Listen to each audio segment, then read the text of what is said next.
وہ کچھ کرتے نہیں، وہ کچھ کرتے نہیں، وہ جتنا بھی کرتے ہیں وہ اپنا جھڑتی جا کے دیں گے، تم اپنی جھڑتی دو۔ وہ حرمین شریفین مینٹین کرتے ہیں، یہ بہت بڑی خدمت ہوئی۔ ایک پائی کا ڈونیشن نہیں، ایک پائی کا چندہ نہیں۔ میں ابھی کبھی بھی جاتا ہوں تو یہ سوچتا ہوں یہ حکومت بھی اللہ والی کیسی حکومت ہے۔ اگر وہ کیا ہے صرف دروازوں پر بھی ہنڈی لگا دے نا، دروازوں پر بھی، گیٹ کیسے بھی 100 کے قریب ہیں گیٹ حرم کے، دروازوں پر بھی ایک ہنڈی لگا دے، ایک چندے کے لیے بکیٹ رکھ دینا، لاکھ کے کروڑوں روپے جمع ہوں گے، ایک دن کے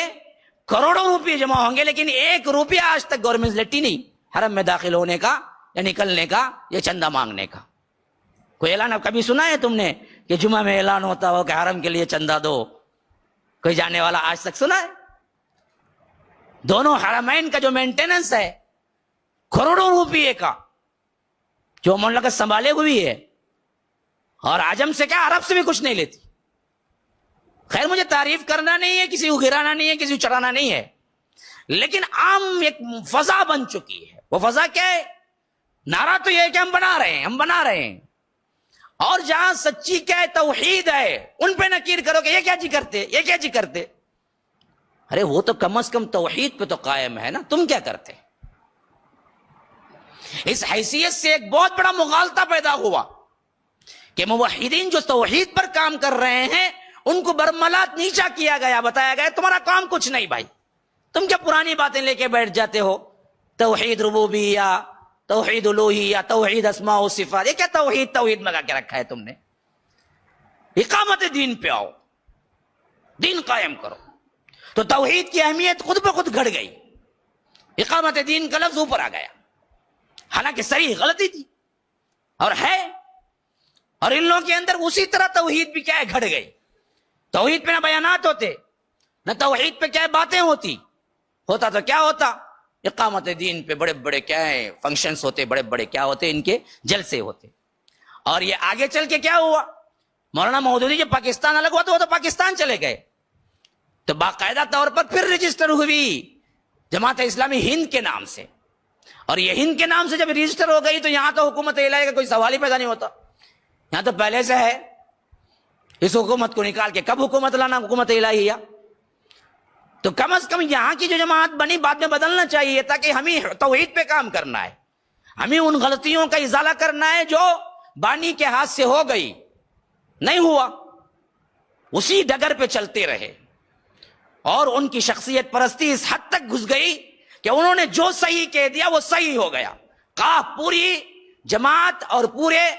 احادیث اور قرآن سب ٹکرائے، کوئی مسئلہ نہیں، لیکن مولانا مودودی نے لکھ دیا ہے بالکل صحیح ہے۔ جہاں پر وہ حق کے ثواب کو پہنچے ہیں، جہاں پر انہوں نے لکھا ہے واقعتاً اس میں ہم بھی مانتے ہیں صحیح لکھا ہے، بعض نادر موضوعات پہ ایسے لکھا ہے واقعتاً کوئی لکھنے والا نہیں تھا۔ احادیث کی حجیت پر کیا ہے، ایک کتاب ہے ان کی، وہ کتاب واقعتاً کیا ہے اپنے موضوع پر بہت بہترین کتاب ہے، ہم نے مانا، لیکن یہ بات نہیں کہ ان سے غلطی ہی نہیں ہوئی، وہ گویا کہ کیا رسول تھے۔ ان کی سب سے بڑی غلطی کیا، کتابوں میں لکھنے میں ایک کتاب لکھی خلافت و ملوکیت، اس کتاب میں انہوں نے صحابہ پر باقاعدہ لعن طعن کیا ہے، باقاعدہ طور پر۔ جب امت نے بتایا کہ مودودی جب تھے زندہ اسی وقت بتایا کہ آپ نے بہت بڑی غلطی کی ہے، یہ تو کیا ہے پورا شیعہ کے لیے آپ نے راہ ہموار کر کے دے دی، کہ شیعہ بھی تو یہی کہتے ہیں کہ صحابہ کیا ہے ظالم ہیں، اور آپ نے بھی ثابت کر دیا صحابہ نے یہی کام کیا، یہ کام کیا، یہ کام کیا، طبری میں ہے، ابن کثیر میں ہے، یہ روایت فلاں ہے، پورا پورا پورا مواد صحابہ کے خلاف اکٹھا کر دیا جب ایک ہی کتاب کے اندر۔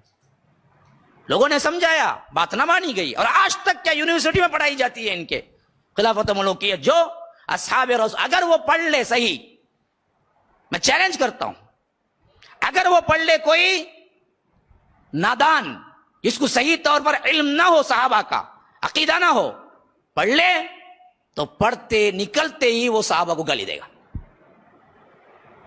انہوں نے اتنی تنقید کی ہے اس میں، صحابہ یہ تھے، وہ تھے، یہ تھے، وہ تھے، دنیا آ گئی تھی، دنیا کی وجہ سے کیا ہے ان لوگوں کے اندر پرابلمز ہوئے تھے، لڑائیاں ہوئی تھی، اسی وجہ سے جب خلاف